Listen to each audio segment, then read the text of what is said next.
Waalaikumsalam. Selamat siang Sobat Demokrasi, Podcast KPU Kota Mojokerto, Pahlawan Demokrasi. Berjumpa lagi dengan saya Roni dari Divisi Sosialisasi, Pendidikan Pemilih, Partisipasi Masyarakat dan SDM KPU Kota Mojokerto. Sobat Demokrasi, siang ini kita kedatangan tamu yang istimewa yang sudah hadir di sebelah saya ini dengan kopiah dan jaketnya yang terlihat ganteng ini. Beliau ini adalah salah satu politisi Partai Kebangkitan Bangsa yang baru saja mengadakan musyawarah kemarin, dan alhamdulillah beliau ini saat ini sebagai sekretaris, ya Mas, jadi sekretaris di Partai Kebangkitan Bangsa, dan beliau juga sebagai wakil ketua Dewan Perwakilan Rakyat Daerah Kota Mojokerto. Baiklah, Sobat Demokrasi yang saya cintai, kita sapa Bapak Haji Junaidi Malik, Sarjana Ekonomi. Selamat siang. Selamat siang, Pak Roni. Mas Junaid. Saya manggilnya Mas Junaid saja ya. Mas Junaid saja. Biar kelihatan akrab gitu. Siap. Dan saya juga tidak baru kali ini saja Sobat Demokrasi kenal beliau, karena beliau memang sosok yang santun dan politisi yang handal dan mampu menyampaikan aspirasi-aspirasi yang sekarang sedang tren bahasanya di kalangan warga Kota Mojokerto. Hari ini kita akan membicarakan atau ngobrol-ngobrol ya Mas Junaid ya, tentang politik, kepemimpinan dan kemanfaatan untuk rakyat. Nah, Sobat Demokrasi, marilah kita dengarkan apa yang akan beliau sampaikan tentang politik, kepemimpinan dan kemanfaatan untuk rakyat, khususnya warga Kota Mojokerto. Kepada Mas Junaid, monggo kami persilahkan. Terima kasih. Assalamualaikum warahmatullahi wabarakatuh. Waalaikumsalam warahmatullahi. Terima kasih Pak Roni Sami-sami atas waktunya. Nggih. Alhamdulillah kita bisa sama-sama di siang ini melaksanakan acara podcast dalam rangka program KPU terkait pahlawan demokrasi. Ya, nama kita pahlawan demokrasi, ya. Podcastnya. Nama program podcastnya pahlawan demokrasi, di studio yang cantik ini suasananya dan sangat menginspirasi kita untuk terus berkarya dan berkinerja di tengah masyarakat Kota Mojokerto. Dan ini saya apresiasi betul terkait program podcast pahlawan demokrasi ini, bahwa ini merupakan sebuah memang kewajiban kita bersama, terutama stakeholder demokrasi di Indonesia, termasuk juga KPU, partai politik, pemerintah, ataupun Bawaslu. Semua stakeholder berkewajiban untuk memberikan edukasi politik kepada masyarakat. Baik. Salah satu bentuknya yang saya apresiasi adanya podcast seperti ini antara KPU dan beberapa narasumber yang mungkin membicarakan terkait esensi politik yang di Kota Mojokerto yang memang harus diketahui masyarakat sebagai pendidikan politik. Terima kasih, semoga acara pada siang hari ini bisa istiqomah Pak Roni. Amin, terima kasih. Dan teman-teman KPU, Pak Roni dan semua jajaran dan semua yang ada tetap sabar untuk mengawal demokrasi ini. Siap. Sampai benar-benar outcome-nya, indeks kemampuan pengetahuan politik warga Kota Mojokerto semakin baik ke depan. Pendidikan politik Kota Mojokerto, warga Kota Mojokerto semakin luas, sehingga benar-benar bisa menghasilkan sebuah suksesi demokrasi yang sesuai harapan masyarakat. Itulah esensi yang memang kita harapkan pada acara semacam pada siang hari ini. Sesuai dengan yang disampaikan Pak Roni siang hari ini, bahwa tema yang kita diskusikan ini, kita diskusi aja, sharing ya.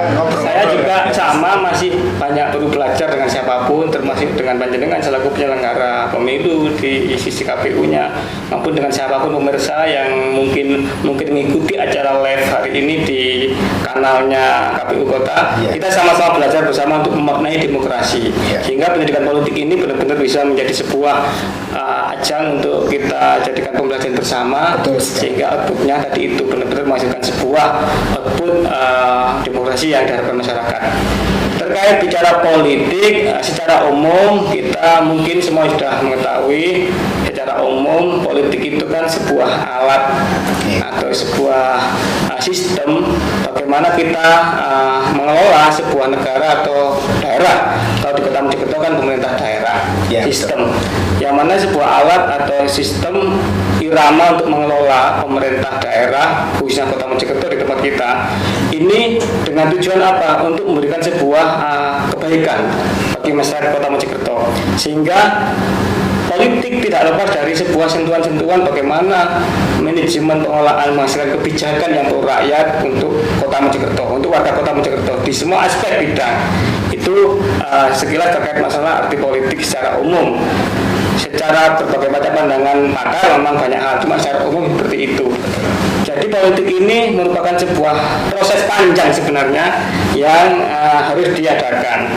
Dari mulai ada stakeholder yang memang berproses di dalam politik itu sampai ke tingkat ada sebuah pesta demokrasi yang harus dijalankan oleh semua stakeholder itu, termasuk partai politik selaku peserta.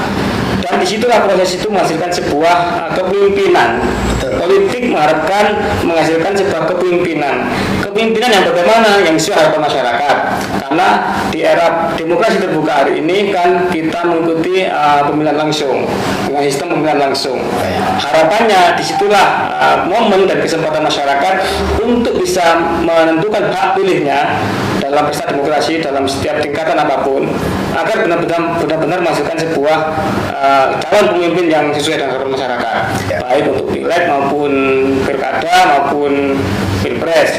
Outputnya kepemimpinan. Setelah kepemimpinan berhasil terbentuk dari pesta demokrasi, dari hajatan pesta demokrasi sesuai harapan masyarakat, diharapkanlah terjadi sebuah tanggung jawab besar kepemimpinan yang diemban oleh sang pemimpin itu mengelola pemerintah daerah ini, mengelola negara ini bagaimana untuk seluas-luasnya untuk kemanfaatan masyarakat. Kalau di PKB hari ini sudah menjadi perintah ataupun nas wajib mutlak yang harus memang kita emban bahwa politik menghasilkan sebuah kepemimpinan dan sebuah pemanfaatan yang jelas untuk masyarakat di semua tingkatan. Kalau negara-negara atau daerah-daerah itu jelas menjadi platform Partai Kebangkitan Bangsa sebagai partai yang lahir dari NU. Kita nggak lepas wajib mutlak untuk memperjuangkan isu-isu politik sosial, keagamaan dan kemanusiaan. Dan dalam waktu kemarin habis beberapa program DPP dan ketum kita memperteguh terkait kenyataan politik kemasyarakatan itu dengan apa? Bisa diluncurkan buku karya Caimin atau Gus Ami berjudul terkait negara dan politik kesejahteraan. Ini sebuah output yang harus dihasilkan dari sebuah sistem politik, dari sebuah pesta demokrasi harus menjadi sebuah output kesejahteraan, kemanfaatan bagi masyarakat. Apalagi dalam PKB ada sebuah prinsip kalimat yang sangat kita pegang betul, yaitu tasyarruful imam ala ra'iyah manutun bil maslahah. Pemimpin harus menghasilkan sebuah kemaslahatan, kemanfaatan bagi masyarakat yang dipimpinnya. Itu prinsip bagi PKB, bagi kami kader partai PKB yang harus bisa kita terjemahkan, kita aktualisasikan di tengah masyarakat sehingga benar-benar politik ini dirasakan betul masyarakat terkait outputnya. Itu seputar terkait masalah politik, kepemimpinan dan kemanfaatan. Garis besar seperti itu. Terus apa tugas dan tupoksi dari sebuah jabatan politik? Misalkan saya sebagai kebetulan duduk di DPRD sebagai wakil rakyat dari partai fraksi Kebangkitan Bangsa. Yang menjadi tupoksi kita sesuai dengan Undang-Undang 23 tahun 2014 bahwa pemerintahan daerah itu ada dua penyelenggara, yaitu wali kota dan DPRD Kota Mojokerto. Untuk tugas DPRD Kota Mojokerto secara tekstual ada tiga yang mungkin sudah panjenengan ketahui, yaitu fungsi penganggaran, fungsi legislasi, dan fungsi pengawasan. Tekstualnya seperti itu.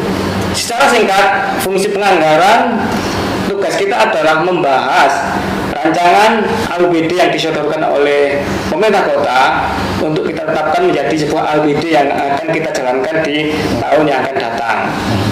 Itu fungsi penganggaran. Di situ berbagai macam rencana kerja anggaran, program-program kerja dari pemerintah kota secara umum maupun yang terprogram lewat dinas-dinas terkait itu kita bahas.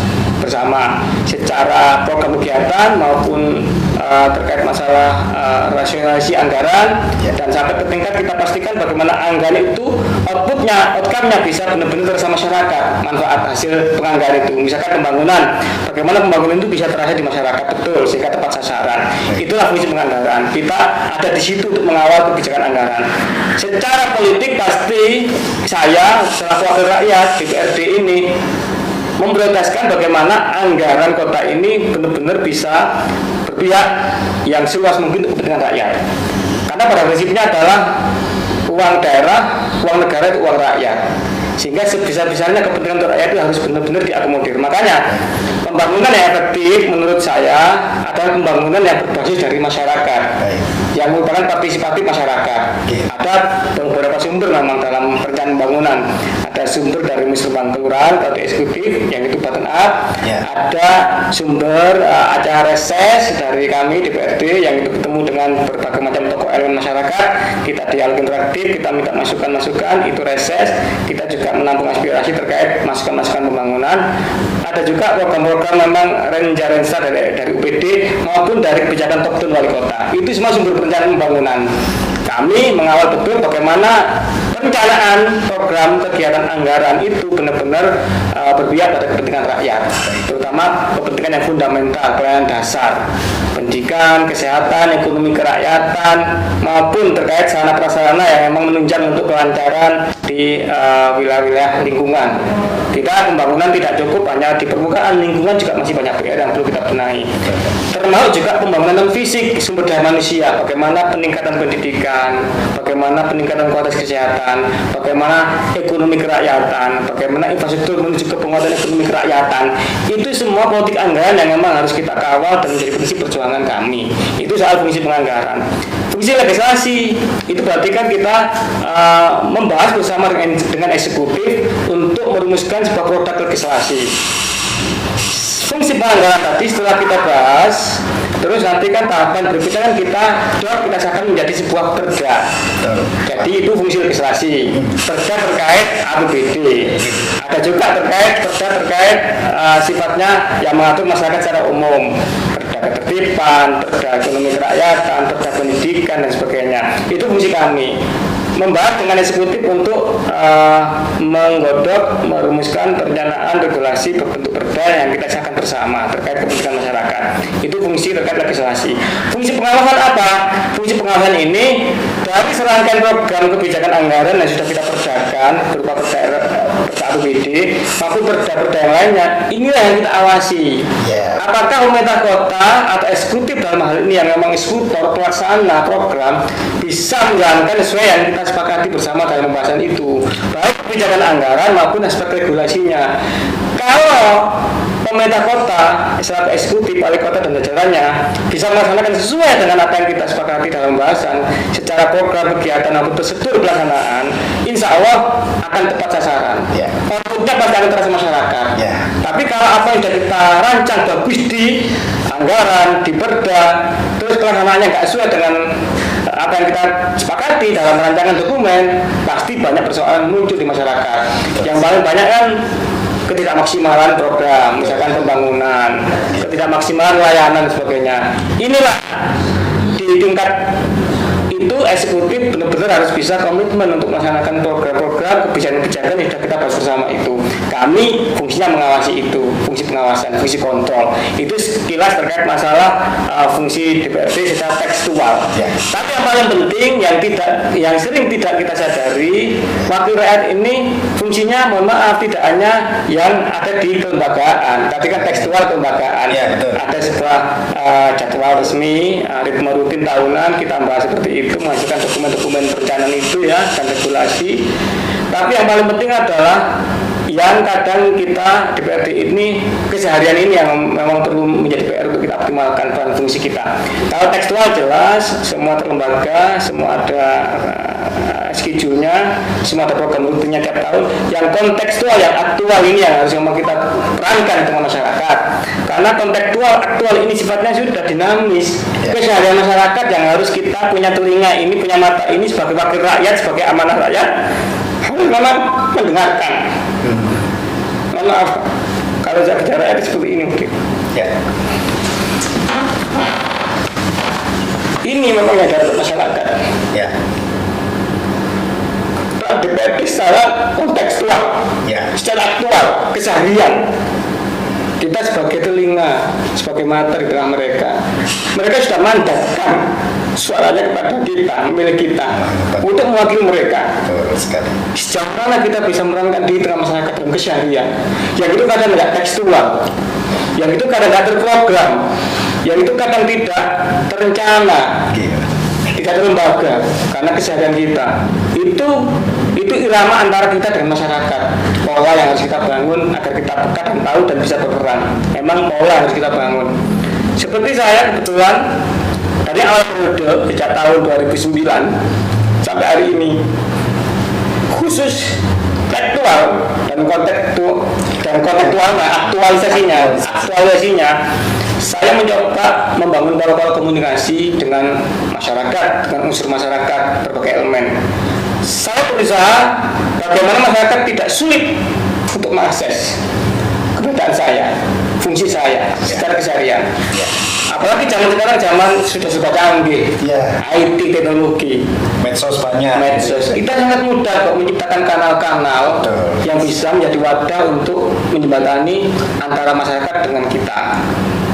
Sehingga di situ kita benar-benar tahu betul dinamika kontekstual aktual apa yang dirasakan masyarakat keluhan sehari-hari terkait kesulitan layanan pemerintahan, terkait kesulitan layanan kesehatan misalkan, terkait ketidaktahuan masyarakat terkait informasi masalah program, masalah kependudukan misalnya. Itu semua banyak ragam tiap hari yang bisa kita peka untuk mendengarkan dan kita ambil sikap untuk menjembatani, menindaklanjuti, mengkomunikasikan dan memberikan sebuah solusi. Kalau DPRD bisa berperan sampai tingkat kontekstual dan aktual, insya Allah itulah esensi dari sebuah politik, sebuah proses demokrasi yang benar-benar masyarakat ini adalah yang punya kedaulatan. Kita ini pemimpin memang, cuma kan dalam konteks melayani masyarakat. Itulah konteksnya kita bisa melayani masyarakat dengan kontekstual maupun aktual. Juga keseharian ini yang memang perlu kita bangun. Bagaimana masyarakat bisa sambung, dekat, tidak kesulitan dengan kita, dan kita bisa menjembatani, mengkomunikasikan dengan pihak terkait untuk memberikan solusi-solusi yang bisa kita jangkau sesuai dengan kewenangan kita. Karena kanal itu ada dalam sistem yang saya bangun, misalkan untuk IT di medsos, kita punya grup WA yang dalamnya ada berbagai macam elemen komponen masyarakat, tokoh-tokoh masyarakat. Ada grup di Facebook, Junet Foundation, itu wadah saya juga untuk kanal, untuk sistem saluran yang bagaimana masyarakat dekat dengan saya bisa akses itu, bisa di grup WA tadi itu. Ada juga kita langsung bersentuhan dengan masyarakat lewat program Ngopi Bangkit. Saya punya agenda Ngopi Bangkit. Ngopi Bangkit ini ngobrol pinggiran untuk pengembangan kita. Bukan saya, kita. Politik esensinya dari kita, oleh kita, untuk kita. Pengembangan kita. Di situ kita ketemu dengan berbagai macam elemen masyarakat di beberapa segmen untuk ngobrol ngalor ngidul. Keseharian. Ngobrol apa aja. Di situ momen mereka ketemu saya. Jadi ketemu saya tidak hanya nunggu reses, mohon maaf. Betul. Reses setahun ya 3 kali. Sangat gak efektif sekali kalau DPRD ini hanya mengandalkan program resmi reses dari program DPRD itu untuk ketemu masyarakat, konstituen atau tokoh-tokoh elemen. Tapi saya untuk menutup celah-celah itu nggak usah nunggu reses, saya adakan Ngopi Bangkit. Ngobrol santai sambil ngopi dengan berbagai macam elemen bergantian bertahap di masing-masing segmen. Termasuk kemarin malam juga kita barusan ngopi di Bajut Kulon dengan berbagai macam tokoh pemuda di sekitar Bajut Kulon, ngomong ngalor ngidul. Contoh misalkan dalam ngobrol kemarin muncul sebuah aspirasi terkait program KIP, PIP yang tidak diketahui masyarakat terkait opo mekanismenya, bagaimana kita bisa tahu aksesnya, tata caranya. Padahal masyarakat di Mojokerto khususnya yang tidak mampu itu masih banyak yang belum terdaftar ke program KIP yang merupakan desain pusat itu. Nah ini kan program pusat, kita harus benar-benar bisa mendengar, terus kita jembatani ke dinas terkait. KIP memang program pusat, cuma kan mekanismenya kan pendataannya kan lewat dinas terkait, lewat Dapodik.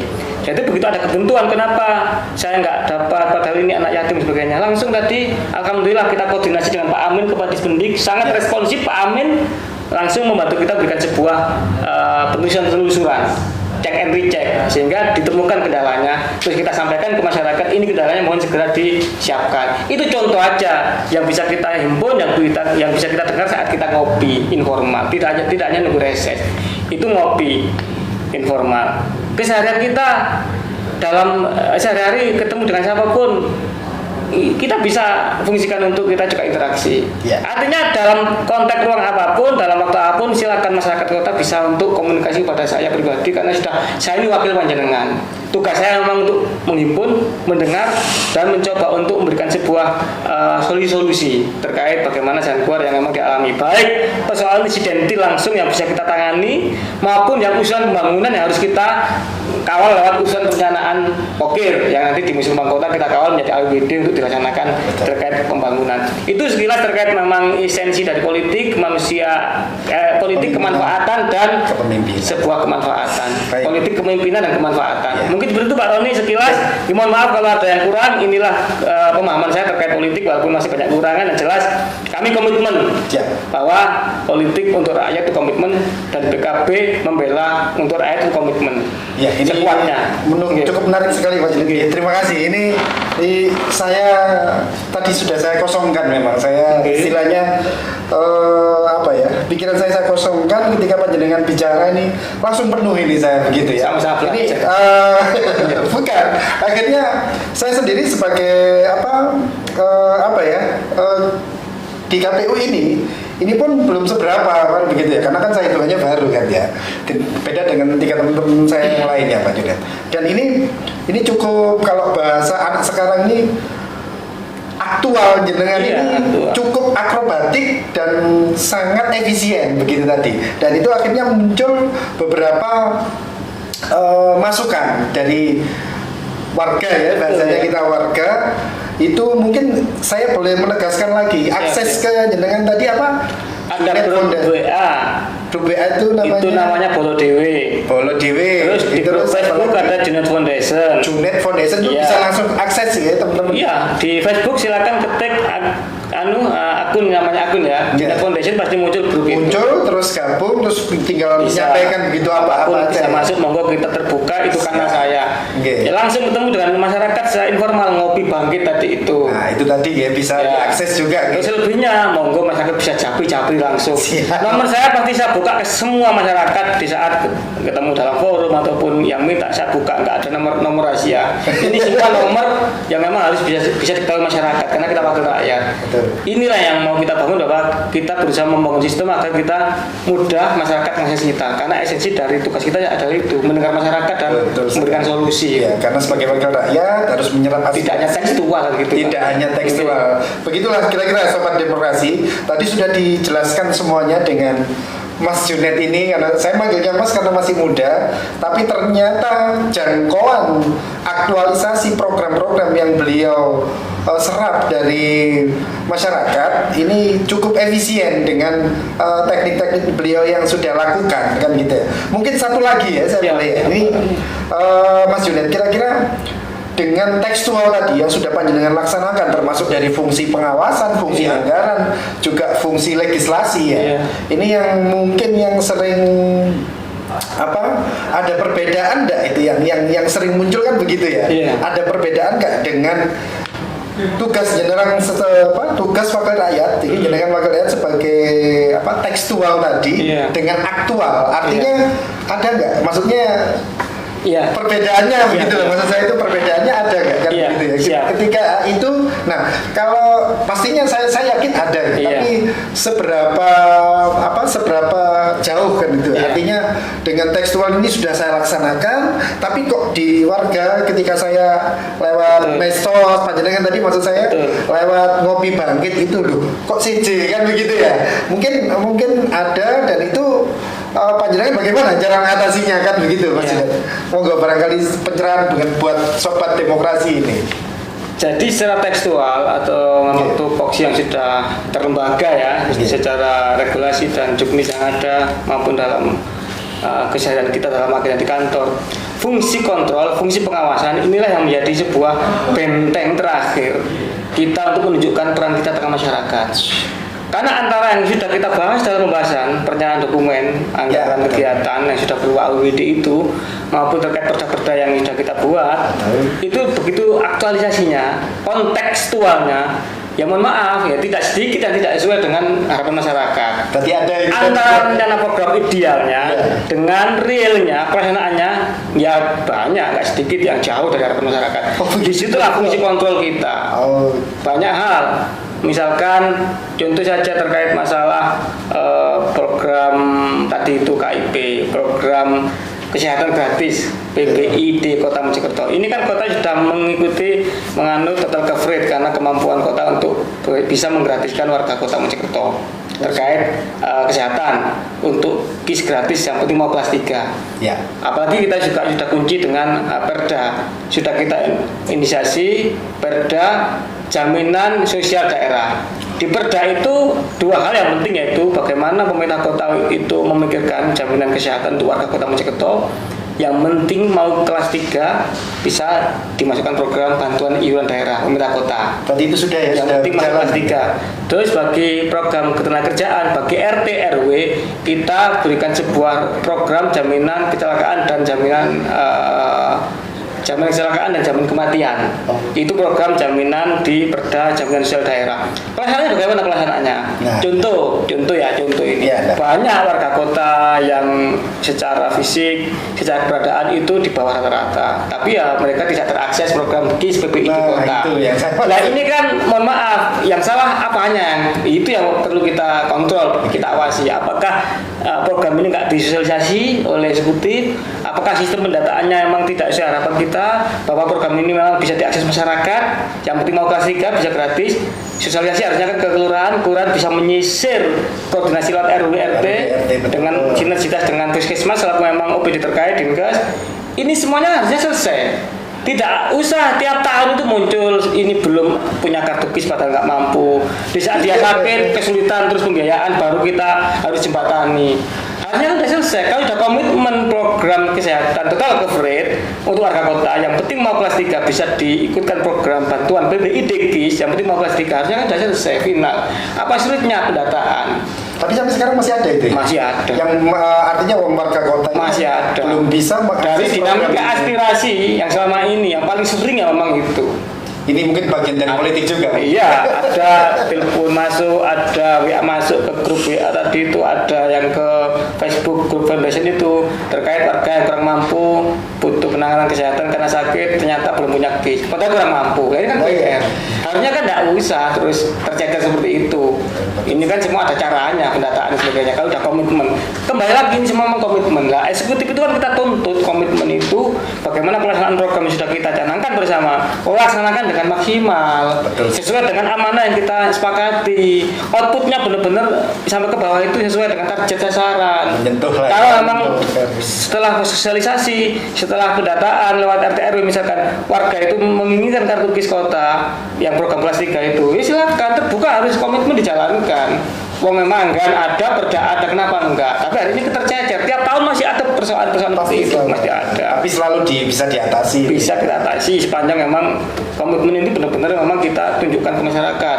Kalau kita menjembatani untuk solusi terus di eksekutif komitmennya nggak jelas, artinya itu anggaran nggak jelas, mekanisme tertutup, ini kan juga nggak mau. Padahal antara anggaran dan sistem harusnya kan seiring mempermudah karena ini program sudah ada, anggaran sudah siap, Perda sudah ada.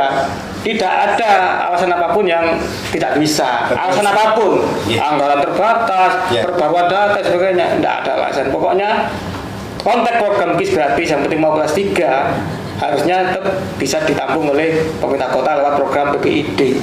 Karena sudah ada Perda. Iya. Karena apapun itu programnya sudah menjadi kesepakatan antara eksekutif dengan legislatif. Baiklah, Sobat Demokrasi, semakin memanas di pembicaraannya dan semakin menarik tentunya bagi Sobat Demokrasi yang ingin bertanya melalui podcast Pahlawan Demokrasi di apa tadi saya ngikut istilahnya Mas Junet di kanal KPU Kota Mojokerto, maka silakan saja kami tunggu. Dan untuk menjawab pertanyaan-pertanyaan yang sudah masuk mungkin Mas Junet ya, siap. Kita break sebentar siap. Sekitar beberapa saat kemudian nanti kita akan melanjutkan. Baiklah Sobat Demokrasi, kita break sebentar. Selamat siang. Assalamualaikum warahmatullahi wabarakatuh. Kembali lagi. Selamat siang. Pemirsa Pahlawan Demokrasi Podcast KPU Kota Mojokerto. Kembali lagi kami dengan Mas Junet ya, dari Wakil Ketua Dewan Perwakilan Rakyat Daerah Kota Mojokerto. Tadi di sesi pertama sudah cukup hot bahasanya, pembicaranya, dan cukup menarik sekali. Ini terutama saya ini Mas Junet ya. Ini informatif sekali nih. Kalau panjenengan nggak ngomong saya malah nggak tahu ini ya. Mungkin saya kira Sobat Demokrasi ini yang pemirsa podcastnya KPU Kota Mojokerto, saya kira juga terpuaskan lah dengan informasi ini. Mungkin kalau kurang puas ya tadi sudah saya sampaikan ya. Kanal-kanal jenengan tadi ada Junet Foundation, terus ada Kopi Bangkit dan seterusnya. Setelah ini Mas Junet menanggapi ada pertanyaan dari Muh Yasin ya. Muh Yasin ini kira-kira kesimpulannya begini. Perda apa saja yang sudah digodok oleh Dewan Perwakilan Rakyat yang untuk kemanfaatan masyarakat. Jadi kira-kira perda apa saja yang sudah ditelurkan bahasanya begitu ya, sehingga sudah didok lah tadi panjenengan bilang ini yang untuk kemanfaatan masyarakat. Monggo Mas Simon. Terima kasih pemirsa yang telah komentar ataupun titip pertanyaan terkait perda. Bicara perda, prinsipnya harus memang bermanfaat di masyarakat. Betul sekali. Tidak boleh terus perda yang kita sahkan bersama dengan eksekutif itu nggak jelas fungsinya. Karena perda itu dirumuskan antara eksekutif dan legislatif untuk kepentingan kemasyarakatan di semua bidang, semua aspek. Itu prinsip perda. Makanya produk legislasi perda ini juga nggak mudah-mudah amat bikin. Tidak tersujuk-ujuk sekedar target harus terbikin terbentuk, tidak bisa. Benar-benar harus melalui kajian-kajian panjang di tengah masyarakat, berbagai referensi dan aspek, sehingga apa yang dibutuhkan masyarakat untuk memastikan kelangsungan hidup di masyarakat ini benar-benar ada kepastian hukum, kan itu kan output dari perda itu, sehingga hak kewajiban itu bisa terregulasi dengan baik di perda, dan kewajiban pemerintah untuk menjalankan programnya benar-benar bisa ada sebuah warning bahwa ini perda wajib dan prioritas dijalankan, kan seperti itu, sehingga masyarakat juga mendapatkan haknya. Jadi semua harus manfaat. Kalau bicara apa saja perda yang manfaat, banyak. Setiap tahun kita itu menghasilkan perda itu kurang lebih 10-an perda kurang lebih. Dari eksekutif itu ada sekian perda, dari kita rata-rata minimal 3 perda. Kan perda itu kan ada yang usulan dari eksekutif, ada usulan dari inisiatif DPRD. Ya, inisiatif DPRD ini rata-rata 3-4 perda. Kita ambil contoh aja perda yang fundamental. Kita ambil contoh 1, 2, 3 perda lah. Betul sekali. Segmen yang fundamental apa, pelayanan dasar, misalkan isu pendidikan, misalkan ya. Kita sudah menelurkan perda sistem pendidikan Kota Mojokerto. Ini inisiatif DPRD. Ini produk usulan DPRD yang kita dorong ke eksekutif, kita bahas dan kita sahkan. Di situ apa esensinya? Pendidikan di Kota Mojokerto ini harus bisa dirasakan oleh semua lapisan masyarakat, merata. Jadi semua punya hak yang sama untuk bisa mengenyam pendidikan, terutama kewajiban pendidikan dasar. Di situ baik swasta, negeri harus mengikuti irama dari perda ini, memudahkan, memberikan sebuah kualitas pendidikan yang memang jelas ke masyarakat, menyiapkan tenaga didik yang memang kualitas untuk bisa mendidik masyarakat dengan memang kualitas ilmu yang luar biasa, jelas, dan terkait masalah hak itu tadi, tidak boleh ada anak putus sekolah. Pemerataan itu harus. Dan di sini diatur bahwa antara lembaga pendidikan negeri dan swasta ini sama-sama punya peran. Dan pemerintah kota juga punya tanggung jawab besar untuk juga memikirkan lembaga swasta. Karena bicara warga kota ini kan ada di negeri, ada di swasta. Kalau pemerintah kota hanya asik memikirkan lembaga pendidikan negeri, ya mohon maaf, ini akan ketimpangan di sisi warga siswa yang di swasta.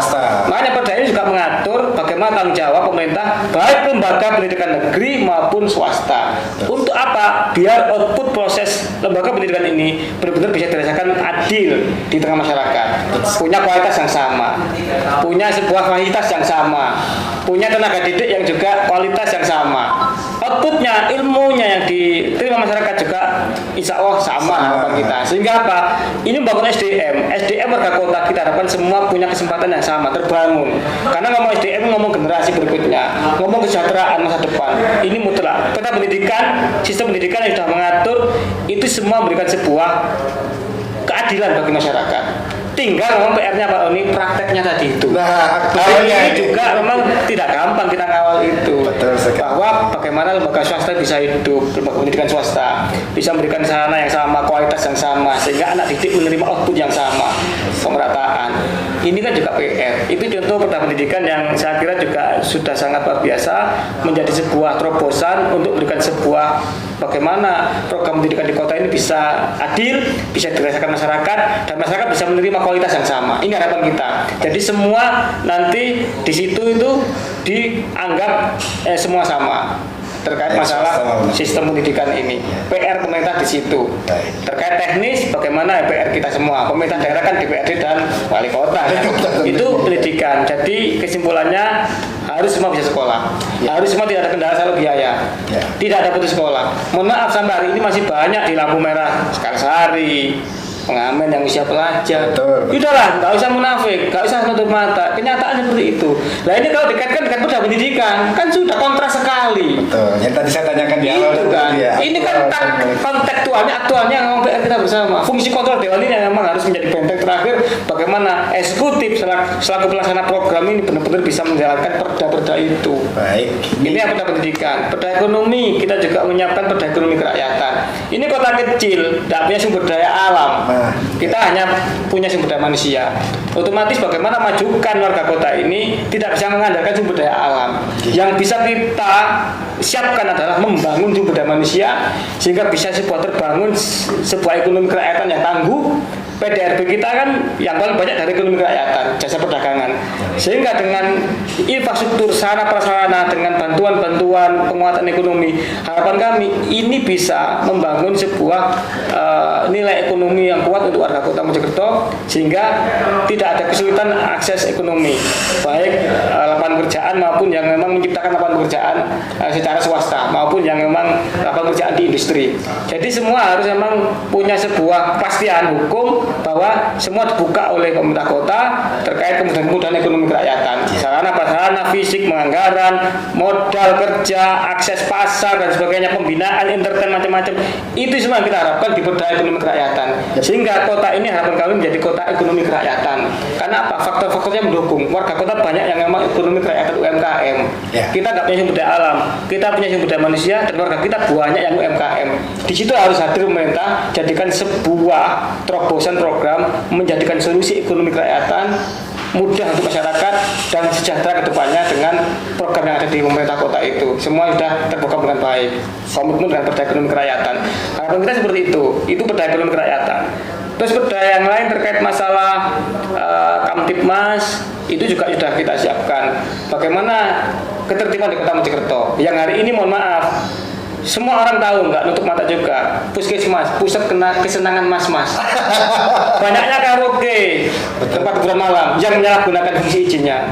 Banyaknya kos-kosan yang menyalahgunakan fungsi izinnya. Ini semua mengganggu ketertiban kenyamanan warga kota. Apalagi ngomong generasi di hadapan lingkungan seperti itu. Mohon maaf, di tempat saya ini Gerah Kopi, tetangga ya. Tiap pagi, tiap malam itu sudah jadi pandangan tiap hari untuk anak-anak kecil, sliver, para, mohon maaf, orang yang aktif di dalam berhala dengan pakaian yang kurang pas sebagainya, ini kan nggak nyaman bagi ketertiban Kamtipmas Kota Mojokerto. Harapan kami dengan perda Kamtipmas ini benar-benar bisa memberikan sebuah momen yang nyaman, ketertiban yang diharapkan masyarakat, tidak adanya gangguan-gangguan sosial, moral sebagainya. Perda Kamtipmas ini sudah ada dan tinggal memang pelaksanaannya yang harus dikonkretkan. Sehingga kalau perda ini dijalankan, insya Allah penyalahgunaan kos-kosan, karaoke, semua tidak akan terjadi lah semasif ini, sehingga merugikan moral generasi kota Mojokerto dan bikin tidak nyaman warga kota Mojokerto. Ini juga tinggal aktualisasinya yang kita kawal. Itu beberapa perda sobat terkait yang fundamental untuk masyarakat yang memang semuanya itu penting bagi masyarakat, tergantung memang komitmen pelaksanaan pelaksanaannya, tinggal teknisnya. Tinggal fungsi pelaksanaan di eksekutif, komitmennya bagaimana sesuai dengan harapan itu, dan fungsi kontrol kita untuk mengawal terus. Itulah. Baik, terima kasih Mas Junet ya. Ini tadi Sobat Demokrasi yang telah nitip pertanyaan tadi, yaitu Yasin ya, ini yang jelas ini laki-laki ya, begitu ya. Dan ini juga ada ucapan terima kasih nih dari Pak Antoni Antoni sahabat saya. Oh iya, sahabatnya ya. Aktif. Ini kali bokong sudah bersih. Tokoh pemuda. Oh iya. Iya. Oh alhamdulillah. Iya ya. Ini kali bokong sudah bersih seperti sungai-sungai di Jepang. Wah, ini kan termasuk prestasi sendiri dari apa yang sudah disampaikan tadi terkait dengan perda, ya, terkait dengan aktualisasi dan konteksasi tadi itu ya. Nah, sahabat demokrasi yang saya cintai, siang ini sebenarnya saya juga nggak kepingin beranjak ini karena cukup menarik sekali, cuman karena beliau juga tidak hanya di sini saja. Insya Allah lain waktu kita akan sambung lagi dan kita ketemu lagi dengan Mas Junet, saya panggil ya, kita akan ngobrol lagi, atau yang kepingin masuk di kanalnya dipersilahkan. Tadi sudah disampaikan ada, saya kok tertarik juga dengan Junet Foundation tadi itu juga ada ngopi bangkit. Nah monggo sobat-sobat demokrasi yang kepingin bergabung menyampaikan saran, pertanyaan, lah itu nanti bisa disampaikan di sana. Nah sebelum kita akhiri, mungkin ada yang ingin disampaikan ke sobat demokrasi. Siap. Terima kasih Pak Roni. Pada prinsipnya kita sama-sama stakeholder ya di politik, di demokrasi bangsa ini. Semua diawali dengan nawaitu niat. Baik. Panjenengan saya yakin juga niatnya baik, bagaimana membangun demokrasi. Saya sebagai DPRD yang memang dari kader partai PKB juga niatnya baik, insya Allah untuk sebuah membangun demokrasi yang terbaik yang memang dibutuhkan masyarakat. Semua itu awalnya niat. Makanya tadi kan kalau kita di PKB kan jelas ada sebuah kalimat besar, yaitu tasyarruful imam ala ra'iyah manutun bil maslahah. Seorang pemimpin adalah harus memastikan bisa membawa kemanfaatan bagi masyarakat, bagi warga Kota Mojokerto. Dan juga ada sebuah kalimat, yaitu sebaik-baik manusia adalah manusia yang bisa bermanfaat bagi sama yang lainnya. Jadi gunakan politik ini, pesta demokrasi ini untuk dijadikan sebuah fungsi bagaimana kita memberikan kemanfaatan untuk masyarakat Kota Mojokerto dengan niat ibadah lillah. Kalau ibadah insya Allah barokah, tidak hanya dalam posisi di dunia pun, tapi juga sampai di akhirat nanti. Dan dengan ibadah insya Allah kita akan terus komitmen menjalankan tupoksi DPRD dengan sebisanya, sekuatnya dan semaksimal mungkin, benar-benar untuk kepentingan masyarakat, sebatas memang kapasitas dan tupoksi yang kita miliki. Yang diharapkan masyarakat yang dituntut adalah itu peran fungsi DPRD, baik tekstual, kontekstual, dan aktual. Yang paling penting adalah aktualisasi sehari-hari ini, yang tidak terlembaga, tidak terencana, yang itu dinamis sifatnya, terkait sehari-hari segala aspek masyarakat itu banyak keluhan, baik yang bisa kita tangani langsung maupun yang nanti kita programkan. Inilah yang harus terpecahkan, ada kanal yang jelas, masyarakat bisa menyalurkan dan tidak merasa ada hambatan masyarakat ke kita DPRD selaku memang lembaga keterwakilan ini, karena kita amanah masyarakat, pelayan dari mereka masyarakat. Itu mungkin bahwa kita maknanya adalah politik itu juga ibadah. Makanya ini menjawab bahwa sebagian pihak politik itu kotor, itu salah. Politik ini kan alat ilmu untuk mengolah negara, pemerintah, untuk apa? Untuk memberikan yang terbaik bagi masyarakat. Yang salah apa? Oknumnya, niatnya, nawainya tadi itu. Makanya ini kan sering belajar bersama, kulong belajar jenengan, belajar dengan pemirsa. Makanya apapun kita niati dengan baik, semua untuk ibadah dan untuk kemanfaatan. Itu mungkin dari saya, dan apapun selama ini kalau ada kekurangan peran fungsi saya mohon maaf yang sebesar-besarnya bagi warga Kota Mojokerto. Dan tetap saran, masukan, kritik kami tunggu. Kami tidak anti kritik. Makanya saya sampai komit bikin kanal-kanal itu kan siap mendengar apapun masukan masyarakat. Itulah yang akan mengoptimalkan peran saya. Karena kalau nggak ada kanal itu, saya nggak tahu kondisi real masyarakat. Saya nggak tahu kelemahan saya pribadi. Sehingga dengan tahu kelemahan, saya akan memperbaiki diri, dan dengan masukan-masukan kondisi masyarakat, saya berusaha sepeka mungkin untuk menyikapi. Nah itulah komitmen yang harus kita bangun. Kanal-kanal itu yang kita bangun. Ini zaman mudah kok, semua ada sistem IT, ada teknologi ya. Makanya monggo kalau masyarakat ingin akses, silakan di Facebook kita ada Junet Foundation, itu hampir 1.500 anggotanya, berbagai kalangan. Kalau memang kepingin langsung japri, monggo 08632323178. Saya terbuka, bebas diakses. Tapi kalau agak terlambat jawab, mohon maaf, karena kan jadwal kita kan tiap hari kan semacam-macam. Betul sekali. Tapi mesti akan saya respon. Ya. Yang paling efektif lewat WA. Kalau telepon kan pas mimpin rapat kan sulit. WA mesti baca, pasti akan saya tindak lanjut. Siapapun, yang penting warga kota. Terus ngopi-ngopi bangkit itu tetap kami jalankan di berbagai segmen di bawah untuk apa? Juga langsung hadir ke masyarakat. Tidak usah nunggu reses, tidak usah nunggu acara tur bapak teh. Masyarakat itu kesadarannya itu banyak dinamika. Nggak cukup kalau nunggu program-program lembaga seperti itu. Butuh kesadaran, ada solusi. Terima kasih. Baik. Sekian. Terima kasih. Mohon maaf yang sebesar-besarnya. Semoga ada manfaat untuk warga kota Mojokerto dan untuk kita semuanya. Amin. Oke, terima kasih Mas Junet, Sobat Demokrasi. Podcast Pahlawan Demokrasi KPU Kota Mojokerto. Itulah tadi Bapak Haji Junaidi Malik, atau saya manggilnya Mas Junet ya. Apa yang disampaikan cukup gamblang, terang, lugas, bahkan beliau sudah cukup terbuka sehingga masyarakat atau warga Kota Mojokerto diharapkan jangan takut dengan politik, karena politik itu tidak kotor, begitu ya kira-kira. Baiklah Sobat Demokrasi, kita berjumpa lagi di lain kesempatan dan lain tokoh yang akan kita undang. Jangan lupa, salam demokrasi. Assalamualaikum warahmatullahi wabarakatuh. Waalaikumsalam warahmatullahi wabarakatuh.